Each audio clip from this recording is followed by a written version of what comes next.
ಆಕಾಶವಾಣಿ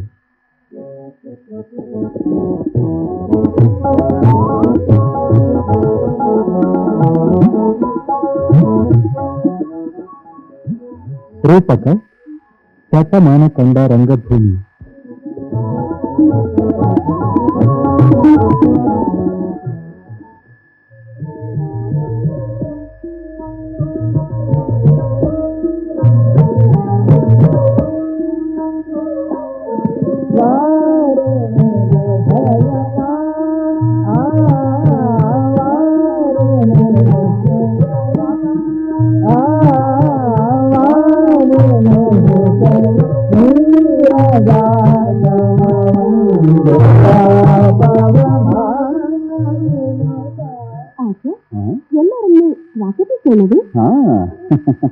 ಸ್ವಾಗತಿಸು ಸ್ವಾಗತಿಸು ಆರ್ಯೆ.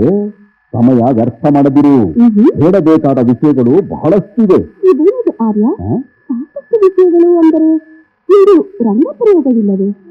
ಇದೆ ದತಿಮಣಿ, ಇದೆ. ಇಂದಿನ ರಂಗ ಪ್ರಯೋಗ ರಂಗಭೂಮಿಯಲ್ಲೇ ಕುರಿತದ್ದಾಗಿದೆ. ಓಹೋ, ಭಲೆ ಆರ್ಯ. ಹಾಗಿದ್ದಲ್ಲಿ ನೀವು ಸ್ವಾಗತಿಸು. ಆತ್ಮೀಯ ಕಲಾಸಕ್ತರು, ಕಲಾಭಿಮಾನಿಗಳೇ, ಕಿವಿಗೊಟ್ಟು ಕೇಳಿ. ನಿಮಗಿಂದು ರಂಗಭೂಮಿಯ ಚರಿತ್ರೆಯನ್ನು ಹೌದೌದು, ಈ ಶತಮಾನದ ಕನ್ನಡ ರಂಗಭೂಮಿಯ ಮೈಲುಗಲ್ಲುಗಳನ್ನ ನಾನು ನಿಮಗೆ ನೆನಪಿಸಲಿದ್ದೇನೆ.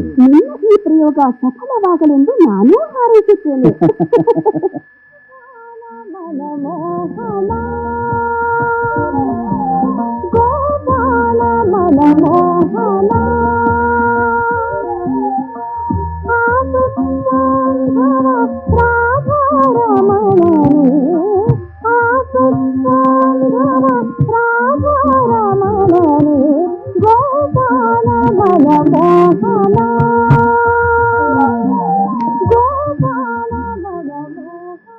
ಆರ್ಯೆ, ಇದೇನಿದೆ?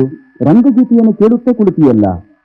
ಹೌದು ಆರ್ಯ, ರಂಗಗೀತೆಗಳನ್ನು ಕೇಳಿದಾಗಲೆಲ್ಲ ಕಂಪನಿ ನಾಟಕಗಳ ವೈಭವ ನೆನಪಿಗೆ ಬರುತ್ತದೆ. ವೃತ್ತಿ ರಂಗಭೂಮಿಗೆ ಅಂದಿದ್ದ ರಾಜಾಶ್ರಯ. ಪ್ರಾರಂಭದಲ್ಲೇ ಮುಂಬಯಿಯ ಪಾರಸಿ ಕಂಪನಿಗಳು ನಮ್ಮ ಸಂಗೀತ ನಾಟಕಗಳಿಗೆ ಮೂಲವಾಯಿತು. ಮುಂಬಯಿಯ ಬಾಲಿವಾಲಾ ಕಂಪನಿಯ ಇಂದರ್ ಸಭಾ ನಾಟಕ ಮೊದಲ ಪ್ರೇರಣೆ. ನಂತರ ದಕ್ಷಿಣದಲ್ಲಿ 1875ರ ವೇಳೆಗೆ ಬೆಂಗಳೂರಿನ ಪೆರೇಡ್ ಮೈದಾನದಲ್ಲೂ ಒಂದು ಪ್ರದರ್ಶನವಾಯಿತು. ಅಭಿನವ ಕಾಳಿದಾಸ ಬಸವಪ್ಪ ಶಾಸ್ತ್ರಿಗಳು ನಮ್ಮ ರಂಗಭೂಮಿಯ ಪಿತಾಮಹರು. ಅವರ ಶಾಸನಕಲ ನಾಟಕ ಕನ್ನಡ ರಂಗಭೂಮಿಗೆ ಮೂಲ ಶಿಲೆಯಂತೆ. ಇದೇ ಸಮಯದಲ್ಲಿ 1877ರಲ್ಲಿ ಧಾರವಾಡದ ಸಕ್ಕರೆ ಬಾಳಾಚಾರ್ಯರಿಂದ ಉತ್ತರ ಕರ್ನಾಟಕದಲ್ಲಿ ಶ್ರೀ ವೀರನಾರಾಯಣ ಪ್ರಾಸಾದಿಕ ಕೃತಪ್ರದ ನಾಟಕ ಮಂಡಳಿ ಸ್ಥಾಪನೆಯಾಯಿತು. ಇವರು ಶಾಂತಕವಿ ಎಂದು ಪ್ರಸಿದ್ಧರು. 1900ರಿಂದ 1935ರವರೆಗೆ ಉತ್ತರ ಕರ್ನಾಟಕದ ರಂಗಭೂಮಿಗೆ ಉತ್ಸವ ಕಾಲ ಎಂದು ಹಿರಿಯ ಕಲಾವಿದ ಏಳಗಿ ಬಾಳಪ್ಪನವರು ಹೇಳುತ್ತಾರೆ. ಹೊನ್ನೂರು ಶ್ರೀಮೂರ್ತಿ ಸ್ವಾಮಿಗಳು ಅಂತ ಹೇಳಿ 1899ರೊಳಗೆ ಪ್ರಾರಂಭ ಮಾಡಿದ್ರು. ವೃತ್ತಿ ರಂಗಭೂಮಿ ಪೌರಾಣಿಕ ನಾಟಕವನ್ನು ಯಾಕೆ ಆಡ್ತಾರೆ? ಸಂಸ್ಕೃತ ನಾಟಕಗಳನ್ನು ಭಾಷಾಂತರ ಮಾಡಿ ಆಡ್ತಾ ಇದ್ರು. 1920ನೇ ಇಸವಿಯವರೆಗೂ ಕೂಡ ಅದೇ ಪರಂಪರೆ ಇದೆ. ಆ ಕಣ್ಣೂರು ಕಂಪನಿಯಲ್ಲಿದ್ದು ಕೆಲವು ಪ್ರಮುಖರು ಚಿಕ್ಕೋಡಿ ಶಿವಲಿಂಗ ಸ್ವಾಮಿಗಳು ಅಂತ ಹೇಳಿ, ಅವರು ನನ್ನ ನಾಟ್ಯ ಗುರುಗಳು ಹೌದು. ಅವರು ಆ ಸಂಘದಾಗಿದ್ದರು. ಕರ್ನಾಟಕ ಗಂಧರ್ವ ಮತ್ತು ಗಾಯನಿ ಚತುರ್ಥಿ ತುಕಾರಾಂಬುವ ಇಂಥವರೆಲ್ಲರೂ ಆ ಕಣ್ಣೂರು ಕಂಪನಿಯಿಂದ ಬಂದರು. ಸಿರಹಟ್ಟಿ ವೆಂಕೋಬರಾಯರು ಅಂತ ಹೇಳಿ 1903ನೇ ಇಸವಿಗೆ ಸಿರಹಟ್ಟಿ ಕಂಪನಿ ಸ್ಥಾಪನೆ ಆಯಿತು. ಅವರು ಆಡೋ ನಾಟಕಗಳು ಮೊದಲ ಪೌರಾಣಿಕ ನಾಟಕಗಳನ್ನೇ ಆಡಿದರು. ಅದೇ ಮೈಸೂರಿನವರು ಬರೆದ ಕೆಲವು ನಾಟಕಗಳನ್ನು ಅವರು ತಮ್ಮ ಕಂಪನಿಗೆ ಅಳವಡಿಸಿಕೊಂಡರು. ಮರಾಠಿಯವರು ಬರೆದಿದ್ದು ಮಹಾನಂದ ಅಂತ ಒಂದು ನಾಟಕ. ಅದನ್ನು ವಾಮನ್ ರಾಯರು ಅಂತ ಸೌನೂರವರು ಅಂತ ಹೇಳಿ ಧಾರವಾಡದವರು ಅವರು ಅದನ್ನು ಭಾಷಾಂತರ ಮಾಡಿ ನಾಟಕ ಆಡಕತ್ತಾರೆ. 1914ಕ್ಕೂ ಏನೋ 18ಕ್ಕೆ ಗರುಡ ಸದಾಶಿವರಾಯರು ನಾಟಕ ಕಂಪನಿ ಸ್ಥಾಪನೆ ಮಾಡಿದರು. ವಾಮನ್ ರಾಯರು ಸಿರಹಟ್ಟಿ ಕಂಪನಿ ಬಿಟ್ಟು ಅವರು ಒಂದು ಕಂಪನಿ ಸ್ಥಾಪನೆ ಮಾಡಿದರು. ವಾಮನ್ ರಾಯರು ಹೆಚ್ಚಾಗಿ ಸಂಗೀತಕ್ಕೆ ಪ್ರಾಧಾನ್ಯತೆ ಕೊಟ್ಟರು. ಇದರ ಗರುಡ ಸದಾಶಿವರಾಯರು ಸಂಗೀತನೂ ಇದ್ದು ಸಾಹಿತ್ಯನೂ ಇದ್ದು ಅಭಿನಯಕ್ಕೆ ಸ್ವಲ್ಪ ಹೆಚ್ಚು ಅವಕಾಶ ಕೊಟ್ಟರು ಗರುಡ ಸದಾಶಿವರಾಯರು. ಸಿರಹಟ್ಟಿ ಕಂಪನಿಯವರು ಇವು ಎಲ್ಲನೂ ಇರುವಂಥದ್ದು ವೈಭವಿಕ ಸ್ಥಿತಿಗೆ ಅಂದ್ರೆ ಟ್ರಾನ್ಸ್ಫರ್ ಇಂಥದಕ್ಕೆಲ್ಲ ಅದನ್ನೇ ಹೆಚ್ಚಾಗಿ ಎರಡೂ ಕಂಪನಿಗಿಂತ ಅಷ್ಟು ಕಂಪನಿಗಿಂತ ಅವರದೊಂದು ವೈಶಿಷ್ಟ್ಯ. ಈಗಿನ ಗುಬ್ಬಿ ಕಂಪನಿಯವರು ಟ್ರಾನ್ಸ್ಫರ್ ಹೇಳ್ತಾರಲ್ಲ, ಅದನ್ನು ಮೊದಲೇ ಅವ್ರು ಮಾಡಿಬಿಟ್ಟದ್ದು ಶ್ರೀಹಟ್ಟಿ ಅಂಕೋರಾಯರ ಕಂಪನಿ. 1933ನೇ ಇಸ್ವಿಗೆ ಒಂದು ಶ್ರೀಕಂಠ ಶಾಸ್ತ್ರಿ ನಲ್ವಡಿ ಅನ್ನುವರು ಹೇಮರೆಡ್ಡಿ ಮಲ್ಲಮ್ಮ ನಾಟಕ ಬರೋದು. ಆ ನಾಟಕದ ಸಂಗೀತನ ಮಲ್ಲಿಕಾರ್ಜುನ ಮನ್ಸೂರ್ರವರು. ವಾಮನರಾಯರ ಕಂಪನಿ ವಿಶೇಷ ಸಂಗೀತ ಏನಕ್ಕೆ ನಾ ಯಾಕೆ ಹೇಳ್ತೀನಿ ಅಂದ್ರೆ, ಬಸವರಾಜ ಮನ್ಸೂರ್, ಮಲ್ಲಿಕಾರ್ಜುನ ಮನ್ಸೂರ್ ಏನ್ರಿ, ಬಾದ್ಶಾ ಸಾಹೇಬ್ ದೇವರು, ಇಂಥವೆಲ್ಲ ಏನು ಪ್ರಸಿದ್ಧ ಗಾಯಕರಿದ್ದರು ಅವರೆಲ್ಲ ವಾಮನರಾಯರ ಕಂಪನಿ ಒಳಗೆ ತಯಾರಾದ. ಇಲ್ಲಿ ತನಕ ಯಾವ ಕಲಾವಿದ ಇದ್ದ ಅವನೇ ನಾಟ್ಯ ಕಂಪನಿ ಮಾಲಕ್ ಆಗ್ತಿದ್ದ. 40ನೇ ಇಸ್ವಿಯಿಂದ ಅದು ಆತೇನು ಅಂದ್ರೆ, ಇದೊಂದು ಉದ್ಯೋಗ ನಡೀತೈತಿ ಅನ್ನುವಂಥ ಸ್ಥಿತಿ ಬಂದ ಹಣ ಇದ್ದವರು, ಕಲಾವಿದರ ಅಲ್ಲದೇ ಇದ್ದವರು ಕೂಡ ನಾಟ್ಯ ಕಂಪನಿ ಪ್ರಾರಂಭ ಮಾಡಿದ್ರು. ಈ ಶತಮಾನದ ರಂಗಭೂಮಿಯ ಇತಿಹಾಸಕ್ಕೆ ಬುನಾದಿ ಎ.ವಿ. ವರದಾಚಾರ್ಯರ ರತ್ನಾವಳಿ ಥಿಯೇಟ್ರಿಕಲ್ ಕಂಪನಿ 1902ರಲ್ಲಿ ಪ್ರಾರಂಭವಾಗಿ 25 ವರ್ಷಗಳ ಸತತ ಸೇವೆ ಸಲ್ಲಿಸಿತು. ಉತ್ತರದಲ್ಲಿ ಗರುಡ ಸದಾಶಿವರಾಯರ ಗದಗ ದತ್ತಾತ್ರೇಯ ನಾಟಕ ಮಂಡಳಿ, ಹಲಗೇರಿ ಜಟ್ಟಪ್ಪನವರ ಹಾಲಸಿದ್ದೇಶ್ವರ ನಾಟಕ ಮಂಡಳಿ ಇವುಗಳದು ಬಲು ದೊಡ್ಡ ಹೆಸರು. ವೃತ್ತಿ ರಂಗಭೂಮಿಯು ಸಂಗೀತ, ಅಭಿನಯ, ರಂಗತಂತ್ರಗಳಿಗೆ ಹೆಚ್ಚು ಒತ್ತು ಕೊಟ್ಟು ತರಬೇತಿ ಹೊಂದುತ್ತಿತ್ತು. ಇದರಲ್ಲಿ ಮಾತಿನ ಚಾತುರ್ಯ, ಸಂಗೀತ ಜ್ಞಾನ, ಹಾವಭಾವ ಇವುಗಳಿಗೆ ಪ್ರಾಮುಖ್ಯತೆ ಇತ್ತು. ಇಂತಹ ವೃತ್ತಿ ರಂಗಭೂಮಿಯನ್ನ ಅನುಭವಿಸಿದವರು ಶ್ರೀ ಜಿ.ವಿ. ಅಯ್ಯರವರು. ನನ್ನ ಪ್ರವೇಶ 1926. ನನಗೆ ಸಾಮಾನ್ಯವಾಗಿ 9ನೇ ವರ್ಷ ಅಂತ ಹೇಳಿದ್ರೆ, ಇವಾಗ ನನ್ನ 84ನೇ ವರ್ಷ ನಂದು. 26ರಲ್ಲಿ ಗುಬ್ಬಿ ಚನ್ನಬಸವೇಶ್ವರ ಸ್ವಾಮಿ ಕಂಪನಿ ನಂಜನಗೂಡಿಗೆ ಬಂದಿತ್ತು. ಅದರ ಕಾಲದಲ್ಲಿ ನಾಟಕ ಬಹುಜನಪ್ರಿಯವಾಗಿತ್ತು. ನಾಟಕದಲ್ಲಿ ವಿದ್ವಜ್ಜನಗಳಿದ್ದರು. ಒಂದು ಮಹಾಭಾರತವನ್ನ ಬಾಯಿನಲ್ಲಿ ಹೇಳುವಂತ ಚಾಕಚಕ್ಯತೆ ಇರುವಂತವರು ಪಾತ್ರ ಮಾಡಿದಾಗ ಆ ಮಹಾಭಾರತದ ಪಾತ್ರ ಇದೆಯಲ್ಲ, ಆ ಪಾತ್ರದ ಹಿಂದು ಮುಂದು, ಅದರ ಹೊಳಗು, ಅದರ ಪರಿಣಾಮ ಇವುಗಳನ್ನೆಲ್ಲ ತಾನು ಸ್ಪಾಂಟೇನಿಯಸ್ ಆಗಿ ಅಲ್ಲೇ ಹೇಳುವಂತ ಪ್ರೌಢಿಮೆ ಇರುವಂತ ನಟರುಗಳು ಇರ್ತಿದ್ರು. ಈ ರೀತಿ ಮಾಡ್ತಾ ಇದ್ದವರಲ್ಲಿ ಗಂಗಾಧರ ರಾಯರು ಒಬ್ರು. ಕ್ರಮೇಣ ಬರ್ತಾ ಬರ್ತಾ ಬರ್ತಾ ನಾಟಕದ ಕಂಪನಿಯಲ್ಲಿ ವಿದ್ಯೆ ಇಲ್ಲದೆ ಇರೋರುಗಳು ಬರೋದಕ್ಕೆ ಪ್ರಾರಂಭಿಸಿದರು. ವಿದ್ಯೆಯ ಮಹತ್ವ ಕಮ್ಮಿಯಾಗಿ ಏನು ಹೇಳಿಕೊಟ್ರು ಅದು ಗಿಣಿಪಾಠವಾಗಿ ಅದರ ಜೊತೆಯಲ್ಲಿ ಮಾಡೋದೇ ಒಂದು ಪ್ರಾರಂಭ ಆಯಿತು. ನಿರ್ದೇಶಕರಿಗೆ ಪ್ರಾಮುಖ್ಯತೆ ಅನ್ನೋದಕ್ಕಿಂತಲೂ ಅವಾಗ ಬರದವನಿಗೆ ಪ್ರಾಮುಖ್ಯತೆ ಕೊಟ್ಟುಕೊಂಡು ಬರದವನ ಉದ್ದೇಶಗಳನ್ನು ಎತ್ತಿ ಇಡೋದಕ್ಕೆ ಪ್ರಾರಂಭಿಸಿದ್ರು. ಹಾಗೆ ಮಾಡಿದವರಲ್ಲಿ ಡಿ ಪುಟ್ಟಸ್ವಾಮಿಯವರು, ನರಹರಿ ಶಾಸ್ತ್ರಿಗಳು, ನಂಜನಗೂಡು ಶ್ರೀಕಂಠ ಶಾಸ್ತ್ರಿಗಳು, ಹೀಗೆ ಬೇಕಾದಷ್ಟು ಜನ ಇದ್ದರು. ಎಲೆಕ್ಟ್ರಿಸಿಟಿ ಬಂದಾಯಿತು. ನಮ್ಮಲ್ಲಿ ದೀಪದ ವೈವಿಧ್ಯತೆ ಬಹಳ ಜಾಸ್ತಿ ಆಯಿತು. ಅದನ್ನ ಸದುಪಯೋಗ ಪಡಿಸಿಕೊಂಡು ಮಾಡ್ತಾ ಇದ್ದವರಲ್ಲಿ ನಾಗೇಂದ್ರ ರಾಯರು, ಸುಬ್ಬಯ್ಯ ನಾಯ್ಡು ಇವರುಗಳು ಸ್ವಲ್ಪ ಹೆಚ್ಚು ವೈವಿಧ್ಯತೆಯಿಂದ ಮಾಡೋಕ್ಕೆ. ಈ 75 ವರ್ಷದಲ್ಲಿ ನಾವು ಬಟ್ಟೆ ಕಟ್ಕೊಂಡು ಬೈತಲೆ, ಕರಿ ಬಟ್ಟೆ ಕಟ್ಕೊಂಡು ಬೈತಲೆ ತಗೊಂಡು ಆ ನಾಟಕ ಆಡ್ತಾ ಇದ್ದದ್ದಕ್ಕೂ, ಅರದಾಳ ಹಚ್ಕೊಂಡು ನಾವು ಮುಖಕ್ಕೆ ಬಣ್ಣ ಹಚ್ಕೊಂಡು ನಾಟಕ ಆಡಿದ್ದಕ್ಕೂ, ಹೀಗೆಲ್ಲ ನಾಟಕಗಳು ಆಡಿದ ನಮಗೆ ಪ್ರಗತಿ ಇದೆಯೇ ಇಲ್ಲವೇ ಅಂತ ಅನ್ನೋದನ್ನು ಯೋಚನೆ ಮಾಡಿದಾಗ ನಿಜವಾಗಿ ಪ್ರಗತಿ ಇದೆ. ನಾಟಕ is not real, art is not real, art is not A road, it is like A road. ಅದ್ಭುತವಾದ ಒಂದು ದೃಶ್ಯವನ್ನ ಮೂಡಿಸಿ ಕೊಡುವಂತ ಚಾತುರ್ಯ ಇದೆಯಲ್ಲ, ಅದು ಇವತ್ತಿನ ಬಹಳ ದೊಡ್ಡ ಕೊಡುಗೆ. ಭಾವನು ನೋಡುವ ಗೂದೆಯಗಾಗೆ, ಭಾವನು ನೋಡುವ ಗೂದೆಯಗಾಗೆ, ಕಾಡುವನು ನೋಡುವನು ಮಾಡುವುದೇನು ಈಗ ಮಾಡುವುದೇನು, ಕಾಡುವನು ನೋಡುವನು ಮಾಡುವುದೇನು ಈಗ ಮಾಡುವುದೇನು. ಕನ್ನಡ ರಂಗಭೂಮಿಯನ್ನು 1900ರಿಂದ 1925ರವರೆಗೆ ಎ.ವಿ. ವರದಾಚಾರ್ಯರು, 1925ರಿಂದ 1957ರವರೆಗೆ ಗುಬ್ಬಿ ವೀರಣ್ಣನವರು ಆಳಿದರು ಎಂದರೆ ತಪ್ಪಾಗಲಾರದು.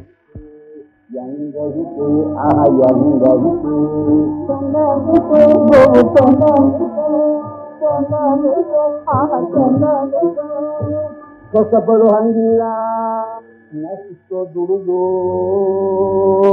ನಮಗಿಷ್ಟು ಬಂದಂಗೆ ಇರೋಕೆ ಎಂಗೈತೆ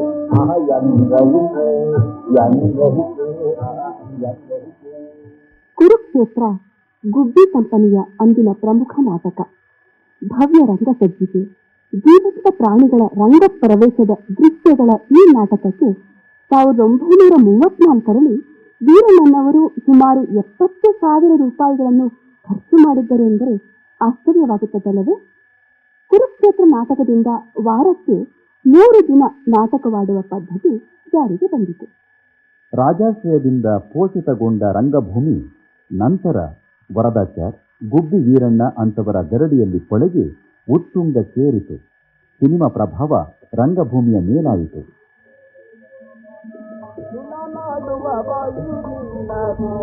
ಅದಕ್ಕೆ ದೇವರ ಹೆಸರೇಗೋ ಸಾಗೋ ಪೂಜಾರಿ, ಸುಳ್ಳಾಡುವ ಬಾಯಿಗಿಲ್ಲರು.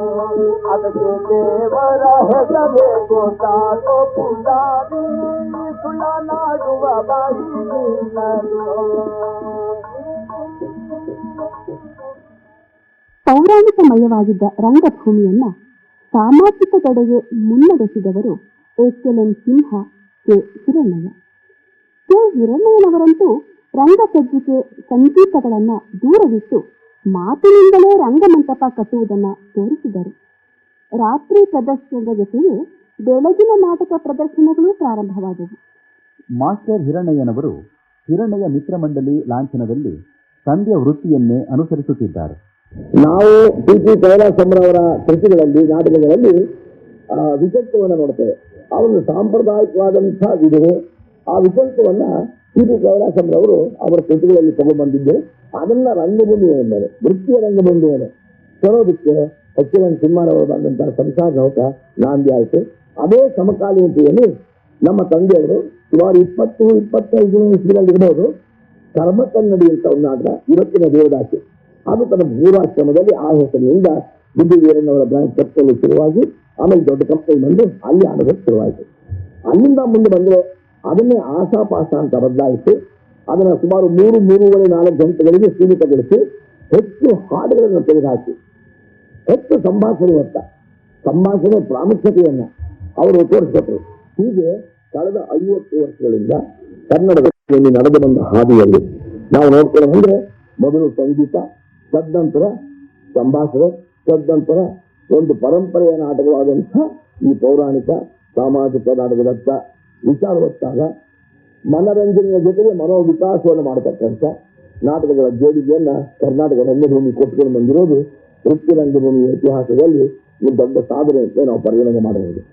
ಸಿನಿಮಾ ಪ್ರಭಾವ ವೃತ್ತಿ ರಂಗಭೂಮಿಯ ಮೇಲೆ ಹೆಚ್ಚಾದಂತೆಲ್ಲ, ಜನ ಹೊಸ ದೃಶ್ಯ ಮಾಧ್ಯಮಕ್ಕೆ ಮುಗಿಬಿದ್ದಂತೆಲ್ಲ ವೃತ್ತಿ ರಂಗಭೂಮಿ ತೊರಗಿತು. ಆಗ ರಂಗಭೂಮಿಗೆ ಚಾಲನೆ ಇತ್ತವರು ಹವ್ಯಾಸಿಗಳು.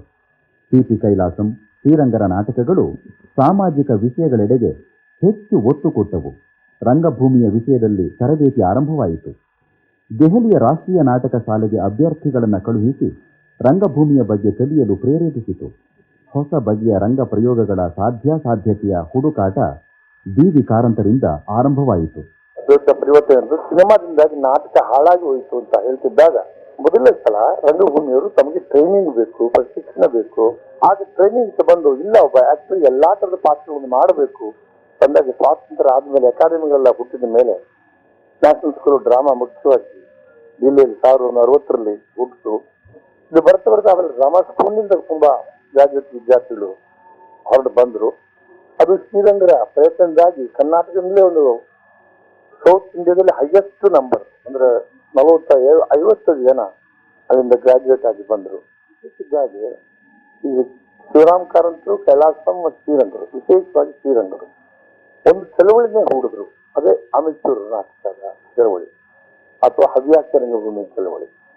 ನನಗೆ ಈಗ ಯೋಚನೆ ಮಾಡಿದ್ರೆ ನಮ್ಮ ಹವ್ಯಾಸ ರಂಗಭೂಮಿ ಪೂರಾ ದೇಶದಲ್ಲಿ ಅದನ್ನ ಹೋಲಿಸಿ ನೋಡಿದ್ರೆ ನಮ್ಮ ಕರ್ನಾಟಕದಲ್ಲಿ ಇವತ್ತು ಕೂಡ ಹವ್ಯಾಸ ರಂಗಭೂಮಿ ಉಳಿದ ನಾಟಕ ರಂಗಭೂಮಿಗಳನ್ನ ಡಾಮಿನೇಟ್ ಮಾಡ್ತೀವಿ. ಯಾವಾಗಲೂ ರಂಗಭೂಮಿ 3 ರೀತಿಯಲ್ಲಿರುತ್ತೆ. ಚಳವಳಿ ಮೊದಲನೇದಾಗಿ, ಚಟುವಟಿಕೆ 2ನೇ ಭಾಗ, 3ನೇ ಭಾಗ ಚಟ ಬಾಗಿ ಅಂತ. ಇದು ಕಂಪನಿ ನಾಟಕದಲ್ಲಿ ಬಂದ ಒಂದು ಚಟವಾಗಿತ್ತು. ಅದು ಕನ್ನಡದಲ್ಲಿ ನನಗೆ ಯಾವಾಗಲೂ ಅನಿಸುತ್ತೆ ಒಂಥರ ಚಳವಳಿ ರೂಪದಲ್ಲಿ ಹೊಸ ರೀತಿಯ ನಾಟಕಗಳು ಬಂದವು. ಆದ್ರೆ ಈಗ ಈ ಶತಮಾನ ಮುಗಿತಾ ಬರ್ತಿದ್ದ ಹಾಗೆ ಆ ಉತ್ಸಾಹ ಒಂದು 20 ವರ್ಷದ ಹಿಂದೆ ಇದ್ದ ಉತ್ಸಾಹ, ಅಂದ್ರೆ 1970-85 ಮಧ್ಯದಲ್ಲಿ ಇರೋ ಉತ್ಸಾಹ ಈಗ ಸ್ವಲ್ಪ ಕಡಿಮೆ ಆಗಿದೆ. ಇಂಥ ಒಂದು ಪ್ರತ್ಯೇಕವಾಗಿ ಆಗಬೇಕನ್ನೋ ಒಂದು ಸಂಕಲ್ಪ ಅದು ಅಷ್ಟು ಬೆಳೆಯಲಿಲ್ಲ, ಮುಗಿಲಿಲ್ಲ. ತಾನೇ ಇದ್ದಿದ್ರು ಕೂಡ ಅದನ್ನ ಒಂದು ಐತಿಹಾಸಿಕವಾದ ಹಿನ್ನೆಲೆಯಲ್ಲಿ ಹೇಳಿದ್ರೆ ಶ್ರೀನಿವಾಸನವರು ತಮ್ಮ ಚಟುವಟಿಕೆ ಉಳಿಸ್ಕೊಂಡ ಹಾಗೆ ರಂಗಾನವರು ತಮ್ಮ ಚಟುವಟಿಕೆ ಉಳಿಸ್ಕೊಳ್ಳೋಕೆ ಆಗಲಿಲ್ಲ. ಕರ್ನಾಟಕದಾದ್ಯಂತ 70ರ ದಶಕದಲ್ಲಿ ಆರಂಭವಾದ ಹವ್ಯಾಸಿ ರಂಗ ಚಳುವಳಿ ವಿದ್ಯಾವಂತ, ಪ್ರಜ್ಞಾವಂತ ಪ್ರೇಕ್ಷಕ ಸಮೂಹವನ್ನು ತನ್ನೆಡೆಗೆ ಸೆಳೆದುಕೊಳ್ಳುವಲ್ಲಿ ಯಶಸ್ವಿಯಾಯಿತು. ಹೊಸ ಹುಡುಕಾಟಗಳು 1980ರಲ್ಲಿ ಸಾಗರ ಸಮೀಪದ ಹೆಗ್ಗೋಡಿನಲ್ಲಿ ಕೆ.ವಿ. ಸುಬ್ಬಣ್ಣ ಅವರಿಂದ ನೀನಾಸಂ NSD ಮಾದರಿಯ ರೆಪರ್ಟರಿಗೆ ನಾಂದಿಯಾಯಿತು. ಮೊದಲಿನಿಂದ ನೀನಾಸಂ ನಂಬಿದ್ದೇನು ಅಂತಂದ್ರೆ ರಂಗಭೂಮಿ ಒಂದು ಭಾಷೆ.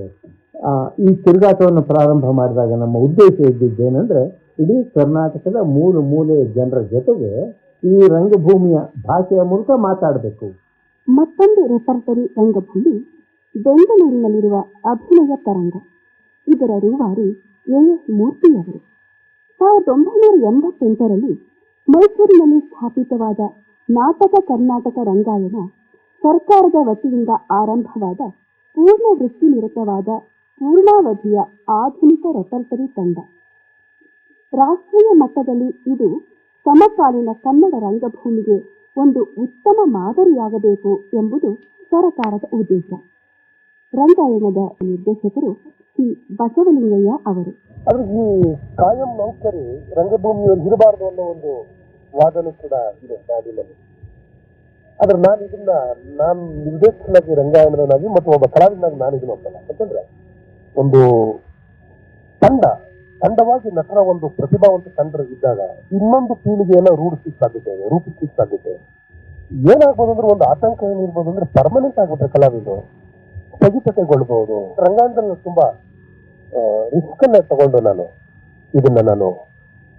ಕಲಾವಿದರಿಗೆ ಒಂದು ಇದು ಬಂದಿದ್ದಾರೆ. ಈಗ ನಾವು ಇದನ್ನ ಒಂದು ನಾಟಕ ಶಾಲೆಯಾಗಿ 3 ವರ್ಷದ ಒಂದು ಡಿಪ್ಲೊಮಾ ಕೋರ್ಸ್ ಆಗಿ ಕನ್ವರ್ಟ್ ಮಾಡಬೇಕು ಅಂತ ಕೂಡ ಆಲೋಚನೆ ಇದೆ.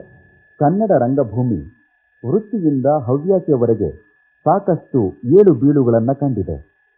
ರಂಗ ದಿಗ್ಗಜಗಳಾಗಿದ್ದ H. K. ಯೋಗ ನರಸಿಂಹ, ನಟ ಭಯಂಕರ ಗಂಗಾಧರ ರಾಯರು, C.B. Mallappa, G. ನಾಗೇಶರಾಯರು, D.V. ಗುರುಮೂರ್ತಪ್ಪ, M.V. Subbaiah Naidu, Narayana ರಾಯರು, ಮಳವಳ್ಳಿ ಸುಂದ್ರಮ್ಮ, ಅಶ್ವತ್ಥಮ್ಮ, D. ಜಯಮ್ಮ, A.N. ಶೇಷಾಚಾರ್, ನರಸಿಂಹರಾಜು, ಬಾಲಕೃಷ್ಣ, ರಾಜ್ಕುಮಾರ್ ಹೀಗೆ ಹಲವರು ರಂಗಾಸಕ್ತರಿಗೆ ಪರಿಚಿತರು. ಹವ್ಯಾಸಿ ರಂಗಭೂಮಿಯ Prasanna, Ashok Badaragini, V Ramamurthy, H.V. Venkatasubbaiah, B.N. Nani, Bhargavi Narayan, D. Jayashree, Jambe ಮೊದಲಾದವರು ರಂಗಭೂಮಿಯ ಪುನಶ್ಚೇತನಕ್ಕೆ ಕಾರಣಕರ್ತರು. ಸಹಸ್ರಮಾನದ ಅಂಚಿನಲ್ಲಿರುವ ಇಂದಿನ ಕನ್ನಡ ರಂಗಭೂಮಿ ಹೊಸ ಸಹಸ್ರಮಾನದಲ್ಲಾದರೂ ಹೊಸ ಹುರುಪು ಚೈತನ್ಯಗಳೊಂದಿಗೆ ಹಿಂದಿನ ವೈಭವವನ್ನು ಗಳಿಸಲೆಂಬುದೇ ರಂಗಾಸಕ್ತರೆಲ್ಲರ ಆಶಯ.